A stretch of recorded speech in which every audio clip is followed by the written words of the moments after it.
how to deal with pornography.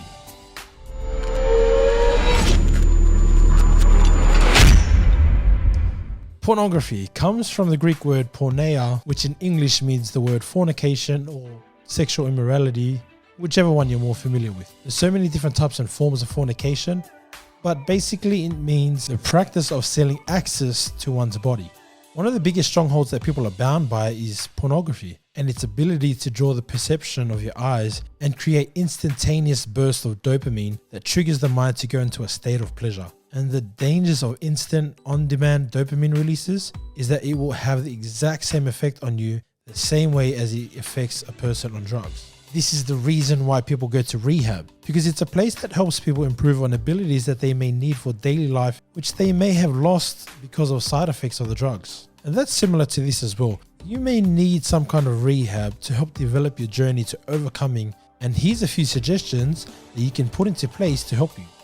Let me help create a better understanding. Just like any physical muscle you would try and strengthen, there will need to be resistance. And it would seem rather strange that you would have to fatigue a muscle to the point of collapse in order for it to grow. But you would apply that concept to almost everything. And in this case, it's strengthening the mind.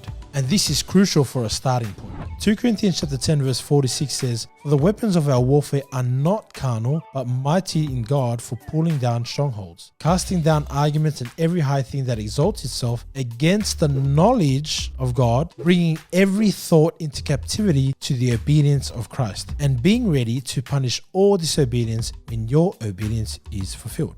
Here are 2 main principles that you can adopt into your walk: resistance training and accountability. Why do I say resistance training?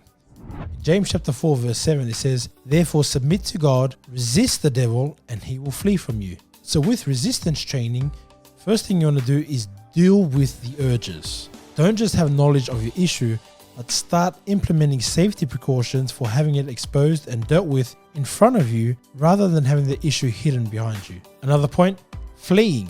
What do I mean by that? Turning away. Changing your point of focus so that you're not fixated on the thing that's causing you to lust. 2 Timothy chapter 2 verse 22 says, "Flee also youthful lusts, but pursue righteousness, faith, love, peace with those who call on the Lord out of a pure heart." Prayer and boldness in proclamation. I know myself from a personal level on my own personal testimony that prayer and boldness of proclamation really helped me to overcome as well. Another point that would help you is being occupied in godly things. And here's one excuse you need to eliminate from that: I don't have any time. Because I guarantee you, if you got time to sin, then you have time to overcome. And the second point I want to talk about is accountability. Tell someone about it. Whether it be a husband or a wife or your pastor or brother in the faith, tell someone about it, as this will help increase your accountability so that the more people who know about it that can actually help counsel you through it, the better your chances are in overcoming. Spend as much time around brethren as much as possible to avoid isolation from where the enemy's voice is at its strongest.